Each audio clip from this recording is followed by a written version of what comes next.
কিছু মানুষ আছে যারা মায়া বাড়িয়ে জীবন থেকে হারিয়ে যায়। বাস্তবতা হলো মন থেকে চাওয়া জিনিসগুলোই মন খারাপের কারণ হয়ে দাঁড়ায়। একটা সময় ছিল আমি খুব হাসতে ভালোবাসতাম, কিন্তু এখন আর সেই হাসি ভালো লাগে না। কেন যেন মনে হয় জীবনের সব হাসি আনন্দ সব হারিয়ে গেছে।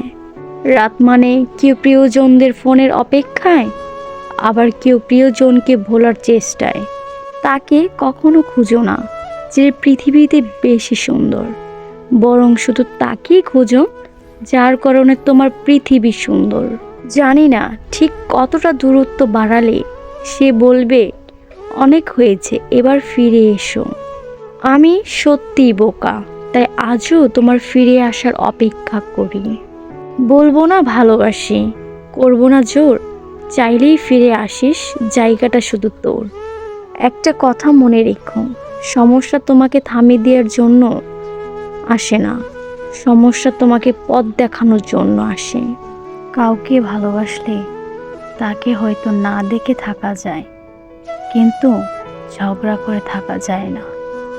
কথা না বলে থাকা যায়, কিন্তু না ভেবে কখনোই থাকা যায় না।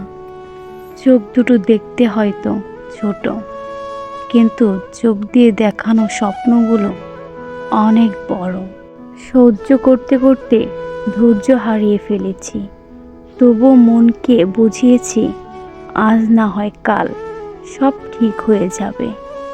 বোকা মানুষ ধোঁকা খায়, সৎ মানুষ কষ্ট পায়, সরল মানুষ আঘাত পায়, আর স্বার্থপর মানুষ আনন্দে দিন কাটায়। এটাই বাস্তবতা। কিছু মানুষ আছে যারা মায়া বাড়িয়ে জীবন থেকে হারিয়ে যায়। জীবন মানে কিছুটা হাসি, কিছুটা কান্না, আর বাকিটা অভিনয়। সব না পেলেও যতটুকু পেয়েছি ততটুকুই বা কয়জনে পায়। এই চিন্তাধারা যাদের মধ্যে আছে, কষ্টের পৃথিবীতে তারাই প্রকৃতির সুখী।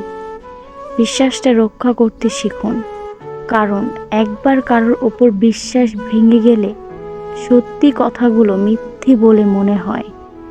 বাস্তবতা হলো, যদি মনের অনুভূতি ঠিক থাকে তাহলে সম্পর্কটাও সারা জীবন টিকে থাকে।